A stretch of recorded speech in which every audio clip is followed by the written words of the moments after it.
여러분들은 특이하다고 생각하는 외국의 언어 문화가 있으신가요? 언어는 문화에 영향을 미치고 문화 또한 언어에 영향을 끼치므로 특정 단어가 어떤 상황에 쓰이냐에 따라 그 나라의 분위기를 어느 정도 유추할 수 있죠. 그렇다면 우리나라의 언어는 어떤 문화가 반영되었을까요? 바로 모든 이웃, 그리고 더 나아가 모든 한국인들은 나의 가족이라고 생각하는 정문화가 언어에 반영되었다고들 하는데요.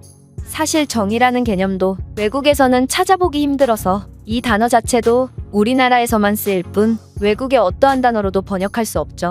그저 부분적인 번역일 뿐 그 안에 담긴 특유의 한국적 정서를 전달하는 것은 불가능합니다. 그렇다면 이것 이외의 정문화가 담긴 한국의 언어 문화는 또 어떤 것이 있을까요?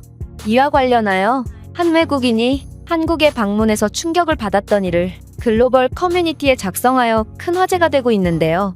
그렇다면 이 외국인이 어떤 글을 적었는지 살펴보도록 하겠습니다. 한국에 오는 것은 정말 즐거운 일이야. 이번 여행은 나의 3번째 한국 방문이고 이전의 방문들과 다른 점이라면 이번엔 한국인 친구와 같이 다녔다는 것이다. 그동안 한국의 관광지나 유명한 곳 위주로 방문했다면 이번 여행은 한국인들만이 찾는 곳에 가서 그들의 진정한 문화를 느끼고 싶다는 생각이 들었지.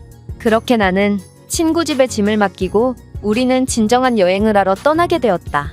한 5분쯤 걸었을까? 내 친구는 마주오는 한 아주머니를 보고 어머니라고 부르며 인사를 했는데 나는 정말 이상하다고 생각할 수밖에 없었어. 왜냐하면 분명히 친구 집에서 친구의 어머니를 봤기 때문인데 나는 이 친구의 가정사가 꽤 복잡하구나 라고 생각했고 애써 친구에게 이상한 점을 묻지 않았다. 그냥 내 한국어 실력이 부족해서 잘못 들은 거라고 생각하기로 했어. 그렇게 한국의 유명한 공원과 친구가 다니는 학교 등 여러 군데를 둘러보고 저녁을 먹으러 갔는데 또 이상한 일이 생겼다. 바로 친구가 직원을 이모라고 부르며 호출한 것이었는데 어떻게 하루도 안 되어 이렇게나 많은 가족을 만날 수 있는지 정말 이상했어. 더 이상한 점은 다른 테이블의 사람들도 직원 아주머니에게는 이모, 그녀의 남편처럼 보이는 다른 직원에게는 삼촌이라고 부르는 거야. 나는 몹시 혼란스러워서 친구에게 저분들 너희 가족 아니지?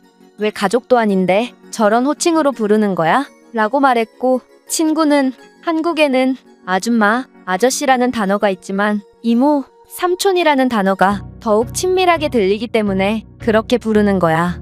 저분들 역시 누군가의 어머니, 아버지일 테고 한국에는 아직 공동체 문화가 일부 남아 있어서 이곳에서 어머니, 아버지는 하나이만 보살피는 것이 아닌 남의 아이도 내 아이처럼 소중히 여기거든.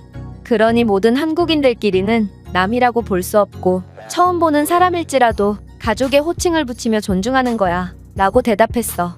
나는 몹시 놀라서 그럼 그 전에 만났던 어머니도 너의 진짜 어머니가 아니었구나 라고 말했고 내 친구는 그분은 내 초등학교 때 친구의 어머니야.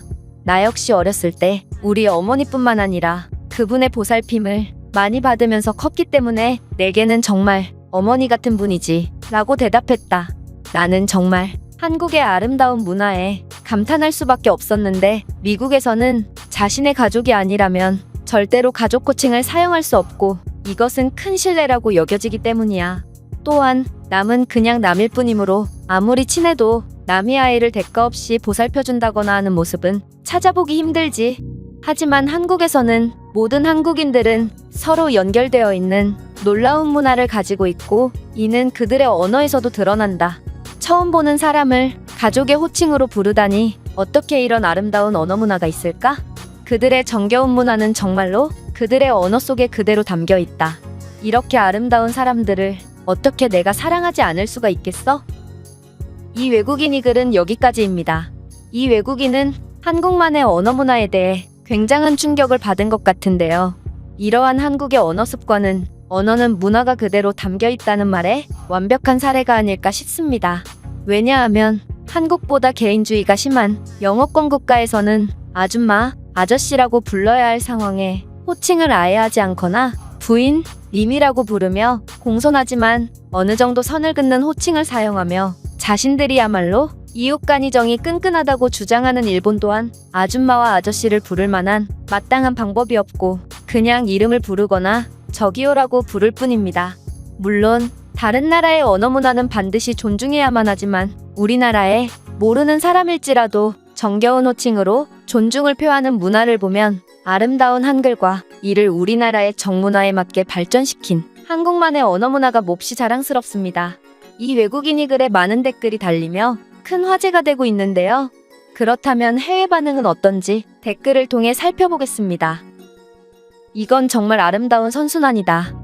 한국의 아이들은 여러 어른들에게 교육을 받으면서 컸기 때문에 그들 역시 고마움을 잊지 않고 가족의 호칭을 사용하며 어른들을 존중하는구나.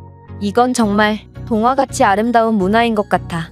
나는 한국인 아내와 결혼하여 한국에서 살고 있는데 한국에는 어른들을 존중하는 호칭 외에도 연장자가 나이 어린 사람을 정겹게 표현하는 단어도 있어.